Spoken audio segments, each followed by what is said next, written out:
Hi, this is Pete for PITCAM TV, and we're here with the guys from Ramallah. Hi guys, how are you doing? Hello. Good. Good. Hello. How's it to kick off the tour in such a city as Berlin?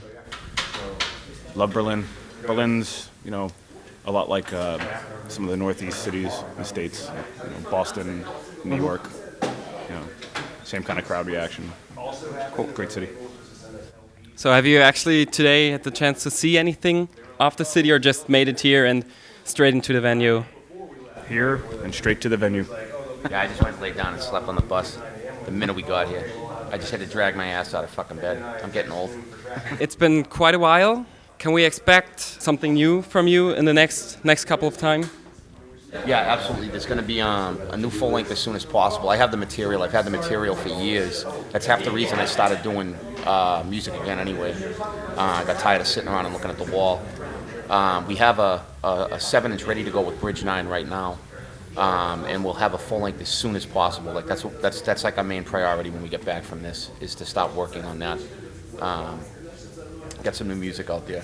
The Bridge 9 thing will come out when it comes out, but it will be soon. And how is it for you guys to be back together again, back on tour finally? It's great. It's great, yeah. Yeah, it's good. So I guess you missed it then. Do you know the history of Ramallah? Yes. Okay.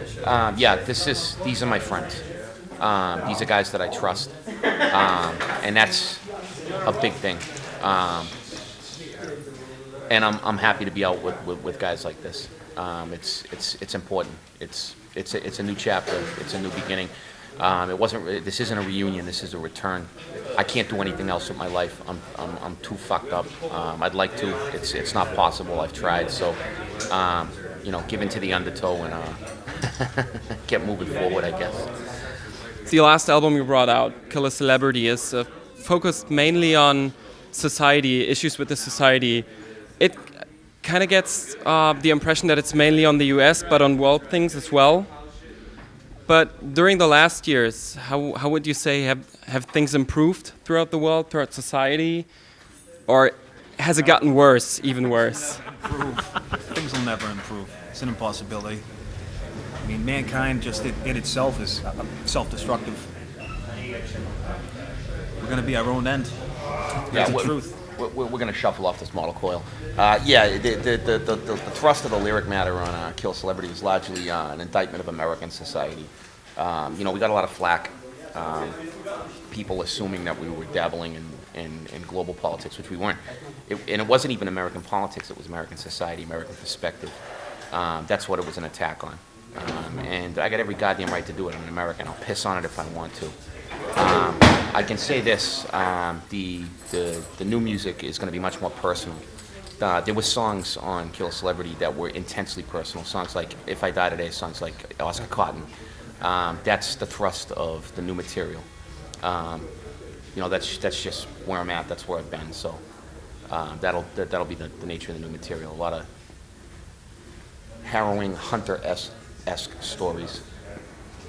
I have to fill in the blanks for the ensuing 7 years that I was, nearly dying and sticking a needle in my arm and a million other horrible things. So I'm not anymore. I've been, I don't want to say straight because I'm completely insane, but legally, actually, the U.S. government has declared me insane. But I'm living a different life now, and that's going to be reflected in the lyrics. So what's going to be expected is a much more personal album than especially from you, but I guess from the band as well. Since you got to travel the world, see all the world, and as I said, we had the image of it more about the US on Kill a Celebrity. Since you've been all across the world, what would you say are the main differences in viewing things and pop culture in general all across the world? As far as the hardcore scenes go and the music scenes, I don't see any difference. There's a commonality there. It's one of the few things I admire. I have no faith in anything. I'm not necessarily even a nihilist. I just don't delude myself. I want to allow myself the luxury of lies if I can help it. But I do like that this music brings people together. Like even just playing the comeback shows in Boston, Hartford, Philly, and what was the other one? I think that was it, right? Worcester. I could look out and in the front row, people of every race, creed, jumping around. For a change, having a good time. We didn't have any horrible fights. Nobody got stabbed. Nothing like that. It was nice. I like that. I like that element of music. Call me a sentimentalist. It's important. It brings people together. Nothing else does these days. Age of quarrel. The term it is a day's revenge. We live in divided times, tribal times. Hunker down, bunker down.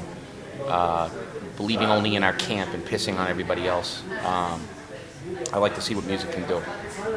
So would you say that this is really what kept the core of hardcore going, the including message that everyone is welcome as long as everybody respects one another? I would consider that the only true. I always joke, what does hardcore even mean anymore? I used to joke it ought to be called vague core or I don't know core. That's its best quality, and that's the quality that it's carried through the years. I think wherever you got scenes, you got people coming together and caring about each other. That's an important thing, and I know that this might sound discordant with the guy from Blood for Blood saying that, the guy from RAMALLAH saying that, but I believe that, or at least I've come to believe that. So. Then, in contrary to that, there is a big fight over the scene with the different subgenres. Do you think that this is what really is hard for the scene to keep itself going, that there are so many different musics that it's really divided into those musics and kind of carries an excluding message to some people that, well, you hear this or that, then you're not welcome here or anything? I think that's always kind of been there, especially in this subculture. I mean, punks hated skins, skins hated punks, hardcore kids hated punks, punks hated hardcore kids.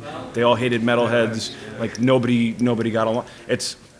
So I think in some ways when hardcore bands started adding like metal to their sound, it brought a lot of people in, but it caused even more division because of it. And now it's even worse. But yeah, I don't even know how many different kinds of core there are now. It's getting silly. And I ignore that stuff. That stuff's absolutely immaterial to me. If I like a band, I like it. I don't care what it's called. If it either speaks to me musically or lyrically. The question is, do you believe in it? And if you believe in it, who cares what somebody else calls it or wants to impose on it? Looking back at the last year, and let's say except for the coming back together part, what would be your best moment as a band last year? I think the Worcester show. Yeah, it was great. We played Worcester. Yeah. That felt really good. Yeah, I would agree. Like I said, I mean, there was 15-year-old kids there. There were 45-year-old guys there. All singing along, all having a great time, all dancing really hard. Yeah, it felt like I noticed halfway through that show, I was looking around. I'm a colossal introvert, absolute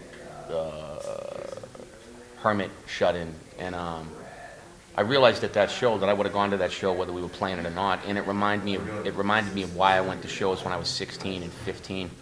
Everywhere I looked was a face that I've spent the best times of my life with, and then there were young kids too that I hadn't met yet that were having fun and making their own friends, making their own world. And in the bands we played with Death Threat and Death Before Dishonor, and just watching the whole thing develop. This is why I do this. This is. All right, I remember now. I got clarity again. This is why I do this thing. It felt good. As you already mentioned that 2014 is going to be new material. Can we expect you guys back in Europe then? Or is there just no plan yet? Or No plan yet, but I'd say so. I'd say expect us back. Awesome. Thanks for your time, guys. Enjoy the time on stage. Have fun on the tour. And thanks for taking the time. My biggest question, man, we've been friends for a while. How come you never bring Wisdom and Chains on tour, motherfucker? Oh, I can't wait to answer this fucking question. We just tried to take them on tour and they rejected us in January. So Mad Joe Black can be mad at himself. Maybe he shouldn't have such a good job and he can just tour all the time like a retard like me. Good band though. We want to tour with them.